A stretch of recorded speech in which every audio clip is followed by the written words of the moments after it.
Beirut বিমানবন্দরে Israeli হামলাকে কেন্দ্র করে যে কোনো মুহূর্তে প্রাণহানির শঙ্কায় সেখানে কর্মরত বাংলাদেশিরা। লেবাননের রাজধানীর এই বিমানবন্দরে কর্মরত আছেন শতাধিক বাংলাদেশি। গেল 4 দিন ধরে বিমানবন্দরটি লক্ষ্য করে হামলা অব্যাহত রেখেছে ইসরায়েল। এই অবস্থায় সেখানে আটকে পড়া বাংলাদেশিদের উদ্ধারে দ্রুত ব্যবস্থা নিতে সরকারের প্রতি আহ্বান প্রবাসীদের।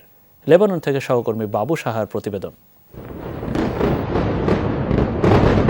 কিছুক্ষণ পরপরই এমন ভয়াবহ বিস্ফোরণে কেঁপে উঠছে বৈরুতের রফিক হারিরি বিমানবন্দরের আশেপাশের এলাকা।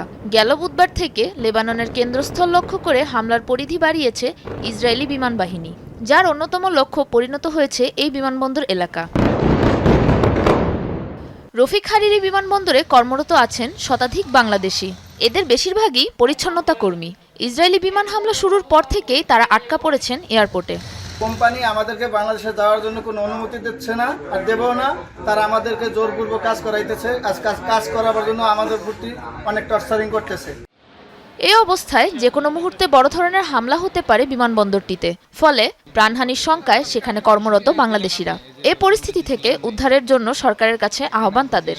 আমরা 100 লোক আছি এয়ারপোর্টে কাজ করতেছি, আমরা অনিশ্চিতের মধ্যে আছি। আমাদের সারেগাদি বোম ফুটতেছে, 10 মিনিট আগে আমাদের ফাঁসির বিল্ডিং এ বোম ফুটছে। আমরা এখানে আসি, আমাদের কোনো নিরাপত্তা নাই। আমরা সরকারের কাছে আকুল আবেদন, আমাদেরকে যে কোনো কিছুর বিনিময় বাংলাদেশে পাঠানোর জন্য। আমরা বাংলাদেশে নাগরিক, আমাদের মা বাবার বাচ্চা সবারই আছে, সবার কাছে সরকারের কাছে অনুরোধ আমাদের যে কোনো কিছুর বিনিময় বাংলাদেশে পাঠানো হোক। আমরা এখন বর্তমানে কোনো নিরাপদ নাই। রাত্রে দিনে যাই একটু ভালো থাকি, রাত্রে থাকি আতঙ্কে।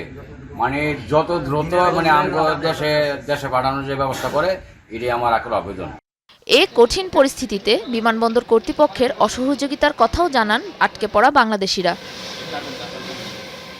সাবরিনা নুসরাত, যমুনা নিউজ।